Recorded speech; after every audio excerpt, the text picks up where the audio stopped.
ठीक है, इंशाल्लाह कर लेंगे, बहुत शुक्रिया। अच्छा जी, सनातनी सिस्टर हमें कह रही हैं कि हमने ज्वाइन किया जी। सनातनी सिस्टर आपने ज्वाइन कर लिया?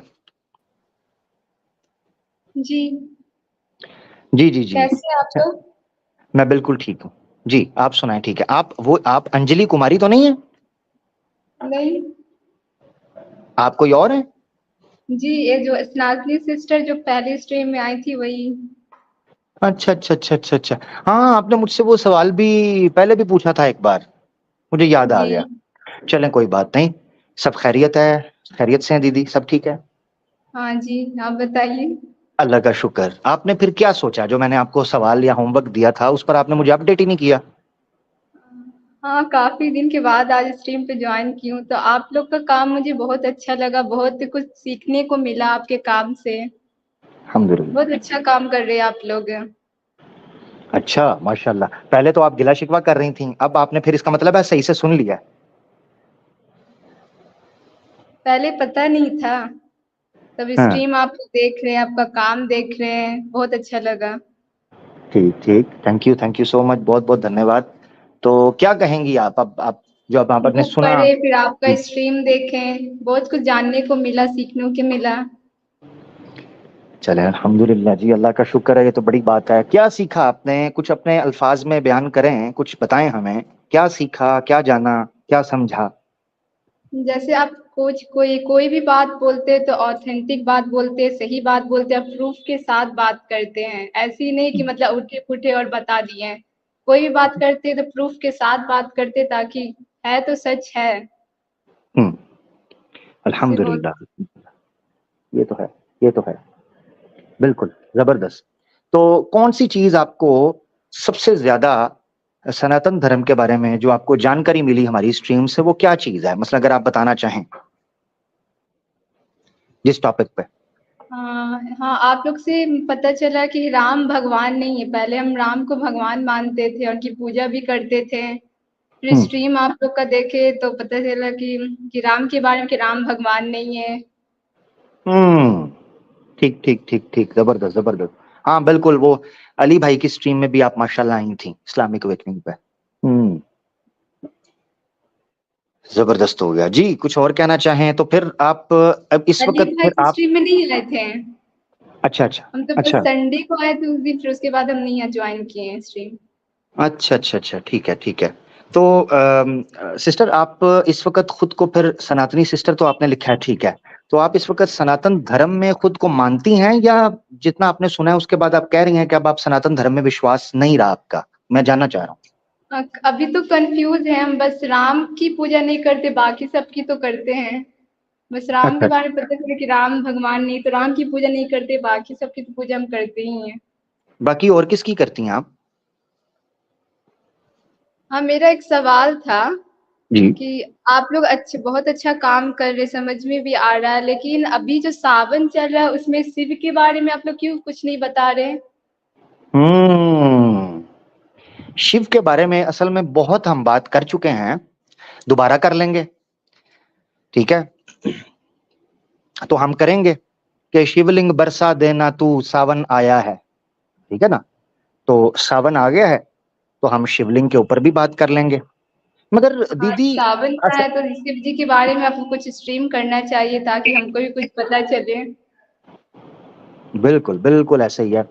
असल में शिव जी, अ, मामला ये है कि शिव जी के ऊपर तो बात हम जरूर करेंगे, मगर मैं कई दफा सोचता हूँ कि शिव जी के ऊपर बात शुरू कहाँ से करें, क्योंकि जहां देखता हूँ मुझे खोपड़ियां, खून, रक्त, दहशत, आपकी भय। शिव जी की पूजा कहाँ से स्टार्ट हुआ, कैसे स्टार्ट हुआ, ये सब हमको हाँ, जानना है। ये बिल्कुल बिल्कुल बिल्कुल ऐसे ही है। असल में शिव जी की, दीदी अगर आप गौर करें ना, तो शिव जी की पूजा हो नहीं रही थी, शिव जी ने गन पॉइंट पे शुरू करवाई है। शिव जी ने तांडव किया, gun point means in this sense तांडव किया। जिस तरह आप छोटे बच्चे होते हैं ना, अगर उनसे आप उनकी डॉल छीन लें, उनकी चूसनी छीन लें, उनका लट्टू छीन लें, तो वो शोर डालते हैं जमीन पे लेट के। शिव जी की पूजा कर कोई नहीं रहा था। अब देखें, शिव जी के जो ससुर थे, उन्होंने उनको पूजा पे बुलाया ही नहीं। उन्होंने कहा ये बंदा भभूत लगाता है, रक्त उड़ाता है, खोपड़ियों के साथ जो है ना वो यबन घटीटा करता है, और मुर्दों के साथ ये आइन गाइन करता है, और ये भक्ति के नाम पर, तपस्या के नाम के ऊपर ये मोहिनी के साथ झिंगा लला हुर करता है। तो ऐसी खबरें जब उनके पास पहुंच गई थी, तो दीदी उन्होंने फिर इनको नहीं इनवाइट किया, इन्होंने वो वहां मोहिनी रोंदू कौन है? बच्चे की तरह रटा डाल दिया। इन्होंने कहा मुझे नहीं बुलाया, ना खेलूंगा ना खेलने दूंगा। यानी ये ऐसे ही आमिर है। खान की मोहिनी कौन है? मोहिनी इनकी गर्लफ्रेंड थी शिव जी की, पार्ट टाइम ना,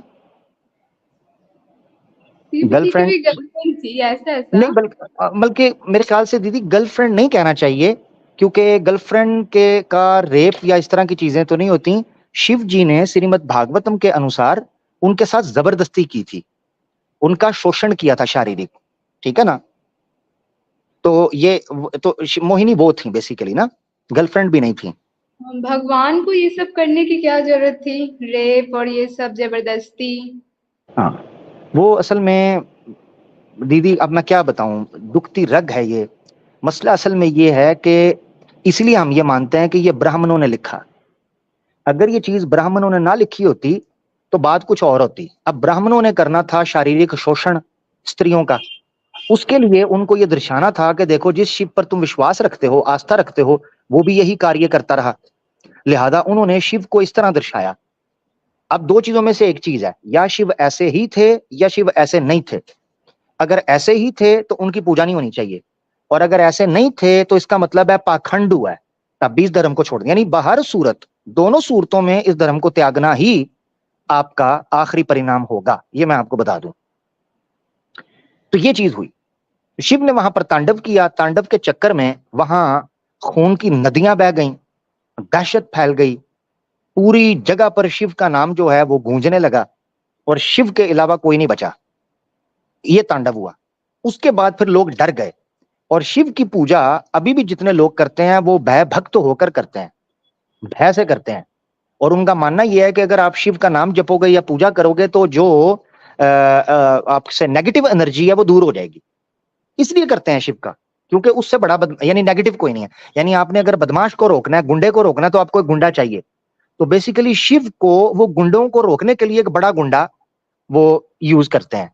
ये हकीकत है, ये मैं अपनी तरफ से बात नहीं कर रहा। शिव पुराण पढ़ लें, शिव के नाम की महत्व, ये पूरा एक विषय है, शिव के नाम की महत्व। शिव के नाम का जो महत्व है उसमें यह बयान किया गया है कि शिव का जब आप नाम पढ़ते हैं तो राक्षस डर के भागते हैं, ठीक है ना। तो क्यों डर के भागते हैं राक्षस? क्योंकि उनको उनसे बड़ा राक्षस नजर आता है शिव के अंदर, वो भाग जाते हैं, ठीक है ना जी, ये बात। और फिर इनसे जब पूछते हैं कि शिव की पूजा करने का कोई एक कारण तो दो, नहीं जी हमारा दिल करता है, हमने माता पिता को देखा है, नहीं हमने मंदिर देखा है, नहीं हमने सुना है, हमें सुकून मिलता है। ओ भाई, सुकून लोगों को नशे करके मिलता है, फिर क्या करें? माता पिता तो कई लोगों के बुरे भी होते हैं, फिर क्या करें? प्रमाण तर्क के आधार पर आप अपना अकीदा, अपना बिलीफ, अपना एक सिस्टम खड़ा करते हैं, ना कि जनाब अंधभक्ति के अंदर। ये वो गलत चीजें हैं जिनको हमारे लोगों को समझना चाहिए था। मैं अक्सर इनसे पूछता हूं शिव का कोई कारनामा है तो कोई एक सामने ले आए कि शिव ने ये किया था जनाब जिस वजह से हम कहते हैं कि इसकी पूजा करनी चाहिए। कोई एक नहीं है, कोई एक, कोई एक, कोई एक, जस्ट अ सिंगल वन नहीं है, कुछ भी नहीं। और जब इस तरह के कारनामे रखते हैं दीदीन के सामने कि देखो शिव ने ये किया, शिव ने वो, कहते हैं जी भगवान की लीला है, रंग उनका नीला है, हाँ जी, लुंगी पीला है और काम करतूत गीला है। लो, अब इधर मैं क्या करूं भाई? नीला पीला गीला लीला, इसके आगे मैं क्या करूं? मैं देखें, ये आखिरी हथियार है इनका लीला का, उसके बाद तो मैं कुछ भी नहीं कर सकता। समझ रही है ना दीदी?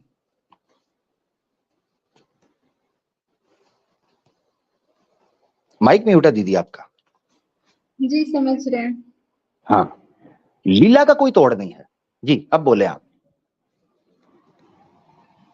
हाँ, आखिर इतने भारत में इतने हिंदू सारे लोग शिव जी की पूजा करते, तो उनमें कुछ ऐसा होगा तभी तो पूजा करते, जैसे राम की पूजा कर रहे थे। तो हमको राम के तो बारे में पता चल गया कि ये वैसे थे, तो हो गया। तो ये शिव जी में भी कुछ ऐसा होगा, तभी तो इतने लोग सारे चीज शिव जी की पूजा कर रहे हैं। जबरदस्त, ये सोचने का अधिकार तो आपको है, इसमें कोई शक नहीं, मगर क्या उन लोगों से पूछने का अधिकार हमें नहीं है कि यार फिर बताओ भी तो सही ना। देखें, हम कभी भी ये नहीं कहते कि आप डायरेक्ट जाके शिव की पूजा ना करें जी, राम की पूजा ना, हम कहते हैं पूजा कर रहे हैं, ठीक है, good enough, give us a reason, कोई कारण तो दो। वो देते नहीं है, गालियां देना शुरू कर देते हैं। मैं एक शिव भक्त से मिला, मैंने उसको कहा, मैंने कहा भाई कोई कारण तो दे दो शिव जी की पूजा करने का। हैरान। अब वो आगे से हमें कहते हैं भोले ने पी ली पेप्सी, भोली हो गई सेक्सी। अब इधर मैं क्या करूं, बताएं ना मुझे, इस तरह के प्रमाण का मैं क्या करूं। मैं लाजवाब हो गया, मैंने उसका मुंह देखा और जितने कॉन्फिडेंस के साथ उसने मुझे ये प्रमाण दिया था, मैं चुप हो गया।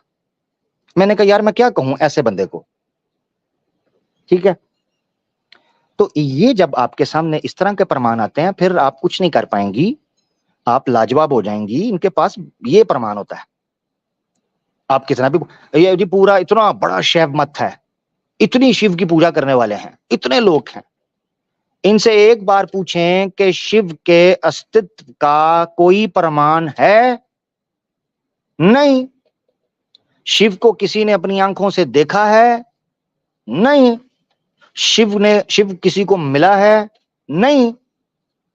तो फिर चूना और टूना क्यों, फिर ये चूना क्यों लगाते हो हमें, और मूर्तियां आकृतियां बनाकर मंदिर में रख देते हैं जी।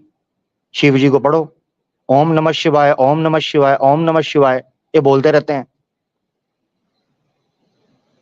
तो भाई बंदा है ही नहीं था, बंदा मौजूद ही नहीं, ये चीज है, ठीक है जी। तो क्या कह सकते हैं, बस शिव भक्तों को दीदी आप देखेंगी कि उनमें जितनी कुपात्र कर्म है, कुकर्म है, कुप्रथाएं हैं, वो शैव मत के अंदर आपको ज्यादा दिखाई देंगी। वैष्णव में भी हैं, मगर शैव में भी दिखाई देती हैं बड़ी तादाद। उसके पीछे रीजन यही है, शिव के नाम के ऊपर ये जस्टिफाई। अघोरियों को देख लें, नांगों को देख लें, जो कुंभ के मेले में निकल, अघोरी जितने हैं सारे नंगे, क्योंकि शिव नंगा था।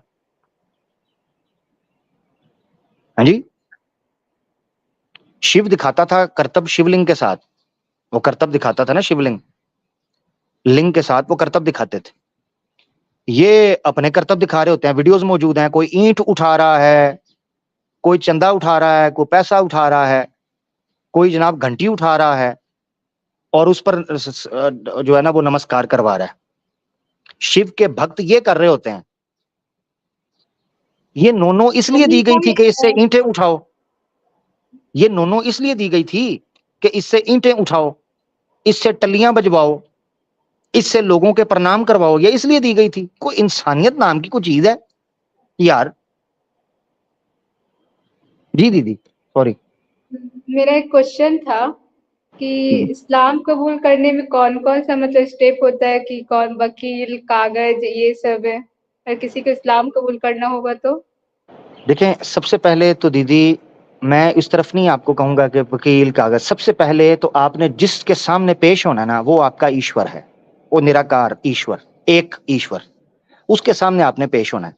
तो इस्लाम कबूल करने के लिए सबसे पहले आपको कलमा पढ़ना पड़ता है। कलमा उसको बोलते हैं शहादा। शहादा का मतलब होता है कि आप अपने मन से, अपनी वाणी से इस चीज की गवाही दे दें, इस चीज के विटनेस बन जाएं, ठीक है ना, अपने मन से, अपनी वाणी से, अपनी आत्मा से, इसको बोलते हैं कलेमा, शहादा।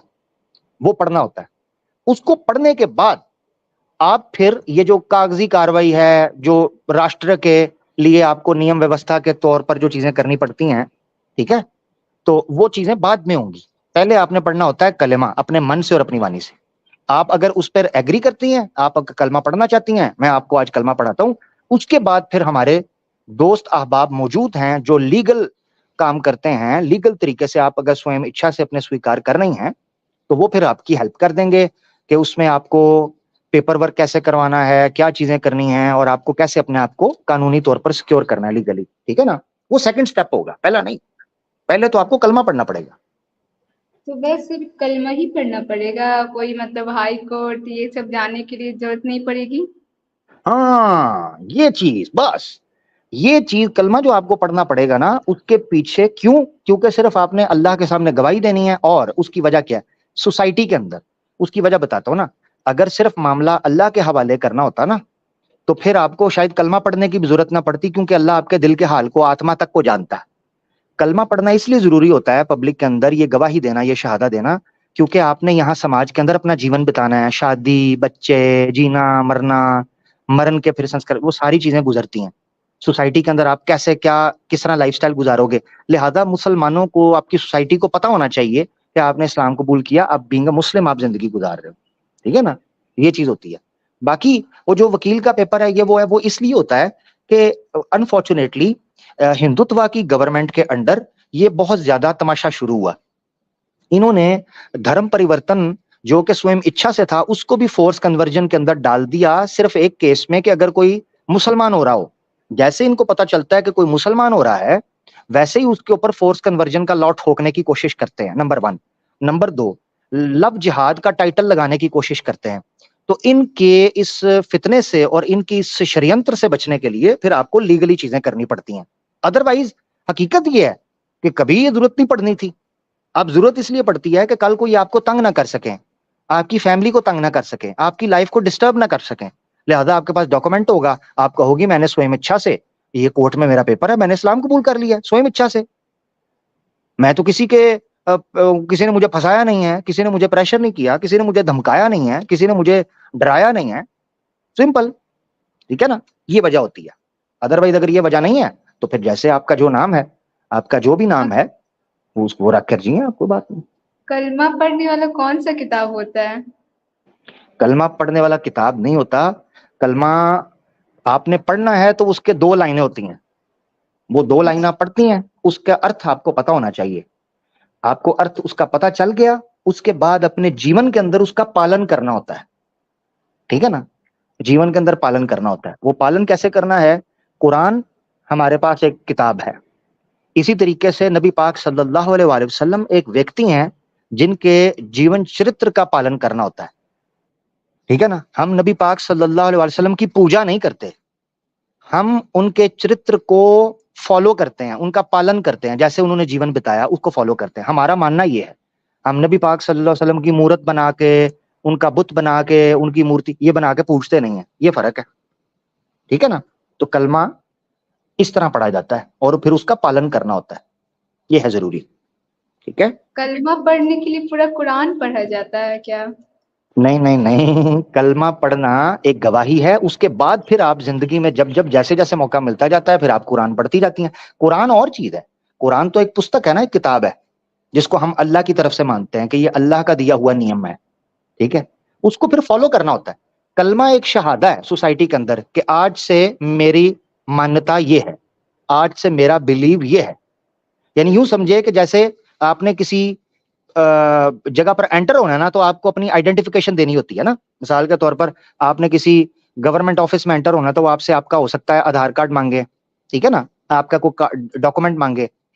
इस तरह सोसाइटी के अंदर जब आपने एंटर होना होता है, तो ये आपकी आइडेंटिटी होती है कि मेरी identity, I identify myself as a Muslim, ये होता है बस। उसके बाद फिर आपने स्टडी करनी है, कुरान है, नबी पाक सल्लल्लाहु अलैहि वसल्लम की सीरत है, फिर वो आपके लिए चीजें आसान होती जाएंगी। उसमें फिर हम आपको हेल्प भी करते रहेंगे इंशाल्लाह, जहां कहीं आपको जरूरत होगी, कोई प्रश्न होगा, कोई दुविधा होगी, तो उसमें हम आपको इंशाल्लाह फिर हेल्प करते रहेंगे। ठीक है, तो आप पढ़ना चाहती हैं कलमा दीदी, सोच रही हैं? हाँ, अभी हम कलमा पढ़ सकते हैं। बिल्कुल, क्यों नहीं पढ़ सकते, अल्हम्दुलिल्लाह, क्या कहने। मैं पढ़ा देता हूँ, मेरे साथ आपने रिपीट कर लेना है, और मैं अर्थ भी आपको बता दूंगा, उसको आपने अपने जहन में बिठा लेना है, और उसके बाद फिर आपने आहिस्ता आहिस्ता दीन के बारे में सीखना है, समझना है, और जैसे जैसे आपको ठीक समझ आती जाएगी आपने उसका पालन करना है। ठीक हो गया? उसके लिए नहाना भी क्या पड़ता है? नहाते रहिएगा जब टाइम होगा, अभी जब आपके पास टाइम होगा तब नहा लेना। नहाना पता है क्या होता है, मैं आपको एक चीज बताता हूँ। कुछ लोगों का मानना यह है कि नहाना चाहिए, उसकी वजह ये होती है, वो कहते हैं कि जैसे आप फ्रेश हो जाते हो ना, साफ हो जाते हो। क्योंकि इस्लाम के अंदर क्या होता है वो भी मैं आपको समझाता हूँ। जो नहाने वाली बात है वो इसलिए रखी गई कि क्या होता है, इस्लाम पाकीज़गी को, पवित्रता को, शुद्धता को पसंद करता है। शुद्ध होना, पवित्र होना, पाक होना, उसमें इस्लाम के तौर पर एक स्नान का तरीकाकार होता है। उसका मतलब ये होता है कि आपने जाके अपना बॉडी साफ कर लेनी, अपने आप को नहा के साफ सुथरा कर लेना, पाक हो जाना है, और उसके बाद आपने हमेशा पाकी का ख्याल रखना है। यानी इस्लाम में मल मूत्र जो है इससे अपने आप को पाक रखना है, गोबर मूत्र से अपने आप को पाक रखना है, साफ सुथरा कपड़े साफ पहनने हैं, अच्छा पहनना है, ठीक है, अपने जिस्म का ख्याल रखना है, कोई नशे वाली चीज नहीं यूज करनी, जैसे दारू है, चर्स है, नशा है, दूसरे ड्रग्स हैं, ये चीज यूज नहीं करनी, ठीक है। इसी तरीके से गंदे मर्दों के साथ रिलेशनशिप यानी बॉयफ्रेंड गर्लफ्रेंड वाला सीन नहीं करना है, अच्छी पाक जिंदगी गुजारनी है। इसीलिए ये नहाने का कहते हैं कि लाइक अ रीबर्थ, जैसे आप दोबारा जन्म, आपकी जिंदगी अब शुरू हुई है। यानी जब आप कलमा पढ़ते हो तो यूं फील, न्यू मुस्लिम जब कलमा पढ़ता है तो ऐसे जैसे उसकी जिंदगी अब शुरू हुई है। तो उसको जैसे बच्चे को निकाल के साफ करते हैं, सुथरा करते हैं, उससे खून को हटाते हैं, गंदगी को हटाते हैं, फिर उसको साफ सुथरा प्यारा सा करके उसको अच्छे से कपड़े में लपेट के उसकी माँ के हाथ में देते हैं कि ये लो अब तुम्हारा बच्चा रेडी है। इसी तरीके से इंसान को चाहिए कि जब वो इस्लाम कबूल करता है, कलमा, तो अपने आप को साफ सुथरा करे, ताकि मन को शुद्ध करे और तन को शुद्ध करे। दोनों चीजों की शुद्धता और पवित्रता बड़ी जरूरी है जीवन के लिए। हाँ, वजू क्या होता है, मतलब ये पढ़ने के लिए किया जाता है क्या? सुने कि वजू वुजू, कुछ है। हाँ नहीं, वजू जो होता है, वजू और प्रैक्टिस है। वजू भी कर सकती हैं आप, मगर उस वजू करने से पहले कलमा पढ़ना जरूरी है, ठीक है ना। वजू करने से पहले कलमा पढ़ना जरूरी है, क्योंकि वजू ईमान की यानी ईमान शर्त है वजू के लिए। इसी हाँ तरह जी, कलमा हम पहले अभी पढ़ेंगे फिर पढ़ना नहाएंगे। चाहते हैं। अच्छा, पढ़ना चाहती हैं आप? जी। तो मैं आपसे एक सवाल पूछता हूं, क्या आप किसी प्रेशर में, किसी डर में, किसी खौफ में, किसी भय में कलमा तो नहीं पढ़ रही? जी नहीं, सोच समझ कर पढ़ रही हूँ और एक ईश्वर को मानती भी हूँ। अब मैं मूर्ति पूजा नहीं करूंगी और कलमा भी अल्हम्दुलिल्लाह, पढ़ना चाहती हूँ। किसी अल्हम्दुलिल्लाह। दबाव आप या प्रेशर में नहीं। गुड, अपनी स्वयं इच्छा से आप इस्लाम स्वीकार कर रही हैं? जी। अल्हम्दुलिल्लाह। कोई लालच तो नहीं है दुनिया की? नहीं। अल्हम्दुलिल्लाह, अल्हम्दुलिल्लाह। अल्लाहु अकबर, क्या बात है, क्या बात है, अल्हम्दुलिल्लाह। तो सिस्टर ऐसे है, मैं रिपीट करता हूँ, कलमा पढ़ता हूँ, आपने मेरे पीछे रिपीट करना है और फिर मैं उसका अनुवाद आपके लिए कर दूंगा, ठीक है? ठीक है। अशहदु,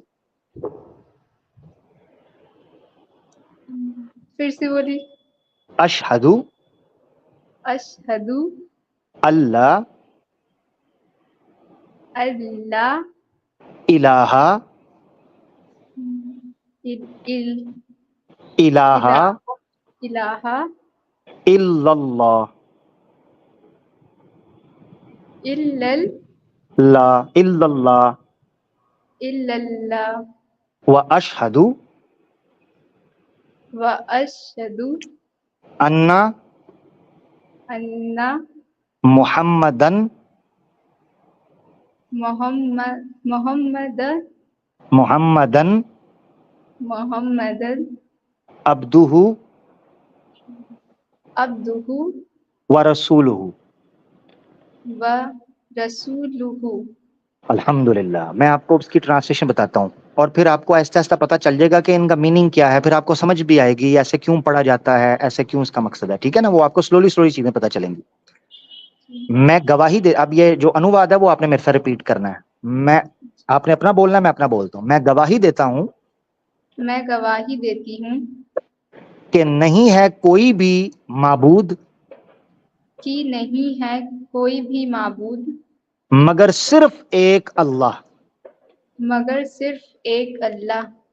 और मैं गवाही देती हूँ और मैं गवाही देती हूँ कि मोहम्मद कि मोहम्मद उसके बंदे उसके बंदे और उसके रसूल हैं, और उसके रसूल हैं।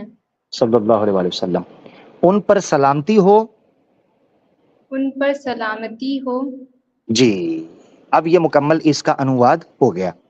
अब इसका मतलब क्या है, मैं आपको थोड़ा सा इसको एक्सप्लेन कर देता हूँ। अल्हम्दुलिल्लाह, अल्हम्दुलिल्लाह, आपने स्वयं इच्छा से इस्लाम को स्वीकार किया है। अब आपका एक नया चैप्टर, नया सफर, एक नई यात्रा इस जीवन के अंदर शुरू हुई है। मेरी शुभकामनाएं, मेरी प्रार्थनाएं और मेरी दुआएं आपके साथ हैं इंशाल्लाह। आपको सिस्टर कभी भी कोई जरूरत पड़े किसी तरह की भी, तो आप इंशाल्लाह जरूर राब्ता कीजिएगा। मैं थोड़ा सा आपको एक्सप्लेन कर देता हूँ। ये जो हमने अभी पढ़ा है, इसका अर्थ क्या है, इसका मतलब क्या है? इसका मतलब ये होता है कि मैंने चूंकि अब जान लिया है कि मूर्ति पूजा गलत है, ईश्वर निराकार है, उसकी कोई प्रतिमा, उसका कोई उसकी आकृति, वो किसी पदार्थ में नहीं आता, वो एक अकेला है, निराकार है। इसीलिए मैं सिर्फ उसी की उपासना और पूजा करती हूं, उसके अलावा किसी की नहीं करती, नंबर 1। नंबर 2, और मैं ये भी गवाही देती हूं कि मोहम्मद बिन अब्दुल्ला जो कि अल्लाह के रसूल हैं और उसके बंदे हैं, यानी उन्होंने जो इस्लाम की टीचिंग हमारे सामने पेश की, मैं उसको सत्य स्वीकार करके उसका पालन करूंगी। ये है इसका अर्थ। और यही चीज आपके मन में थी, अल्हम्दुलिल्लाह। इसी की शहादत पूरे एक, ये समझ लें, एक नॉर्म है इस्लाम का, उस नॉर्म के थ्रू आपने दे दिया। अब आपका कोई सवाल, कोई बात आप कहना चाहती हैं? अल्हम्दुलिल्लाह आप हमारी इस्लामी बहन है और आपने जो इस्लाम कबूल किया, अल्हम्दुलिल्लाह आपका यूं समझें कि जैसे अब नया जन्म हुआ है।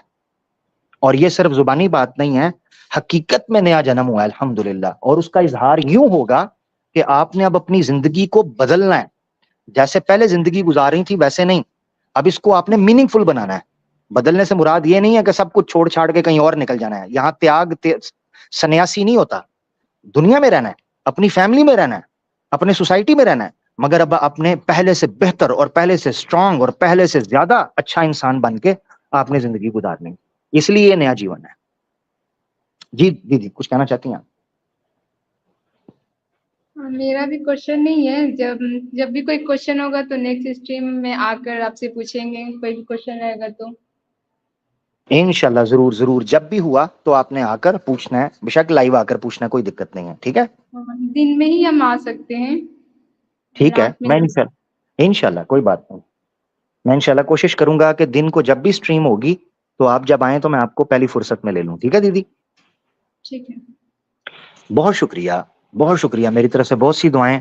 अल्लाह आपको खुश रखे कि आपने सत्य को स्वीकार किया है। और एक पवित्र आत्मा ही सत्य को स्वीकार करने योग्य होती है, और ईश्वर उस पर अपनी कृपा करता है, अपना रहम का प्रकाश डालते हैं, अपना फजल का प्रकाश डालते हैं। अल्हम्दुलिल्लाह। आपको बहुत बहुत बधाइयाँ, बहुत बहुत बधाइयाँ, माशाल्लाह। शुक्रिया। थैंक यू, अपना ख्याल रखें, बहुत शुक्रिया। ले दोस्तों, अल्हम्दुलिल्लाह सनातनी सिस्टर हमारे साथ थीं, और आज एक और बहन ने अपने आप को सत्य के मार्ग पर जोड़ लिया है, और अल्हम्दुलिल्लाह सत्य धर्म इस्लाम को स्वयं इच्छा से पब्लिक में स्वीकार किया है। अल्हम्दुलिल्लाह, अल्हम्दुलिल्लाह, अल्हम्दुलिल्लाह। अल्लाह ताला, कोई टूटा फूटा अगर हमारी को बात सिस्टर को अच्छी लगी है, अल्लाह या अल्लाह तू उसको अपनी बारगाह में कबूल फरमा लेना। हमें नहीं पता हमारी कौन सी बात किसी के दिल में उतर जाए, तो जो भी, या अल्लाह रियाकारी से और तकब्बुर से और गुरूर से पाक चीज अगर कोई बारगाह तेरी में हमारी पहुंच गई है, मेरे मौला उसको स्वीकार कर, और इस बहन के लिए अपना फजल, अपना करम, अपनी रहमत और अपनी अनायत फरमाते रहना मेरे मौला। ये हमारी दुआ है। आमीन सुम्मा आमीन। अब ये तो होगी बात इधर। अब मैं कुछ अपने चाहने वालों से कर लूं। अत्यंत खेद है, दिख गया छेद है। हाँ सनातनी दोस्तों, मैंने तुम्हें कहा था, तुम गलत लोगों से पंगा लेना शुरू कर दिया है। तुमने इस्लाम से पंगा लिया था, तुमने मुसलमानों के गिरेबानों को नोचा था। लो, फैसला तुम्हारे सामने आ गया। अब मैं क्या करूं इधर, मैं क्या करूं भाई? भाई मैं क्या करूं? अगर तुम्हें राम मंदिर का वोट नहीं पड़ा, मेरा क्या कसूर है? तुम्हें फैजाबाद से वोट नहीं पड़ा, मेरा क्या कसूर? मैं तो यहां बैठा हूं, मेरा चैनल बैन कर दिया फ्री के अंदर। भाई मेरा क्या लेना देना पॉलिटिक्स से? चैनल ही बैन कर दिया यार। इनको इनको लग रहा था चैनल बैन करने से बात बन जाएगी। हाँ, तुम्हें नहीं पता हमारी बात कैसे बनती है। हमारी बात बनती है मदीने वाले की बात करके, हमारी बात बनती है अर्श वाले की बात करके, हमारी बात उनकी बात करके बनती है कि मेरी बात बन गई है, मेरी बात बन गई है, तेरी बात करते करते तेरे शहर मैं मौला आऊं, तेरे शहर मैं मौला आऊं, तेरी नात पढ़ते पढ़ते मेरी बात बन गई है। आहा, क्या कहने, अति उत्तम, अति उत्तम। चस आई, आज चस आई है।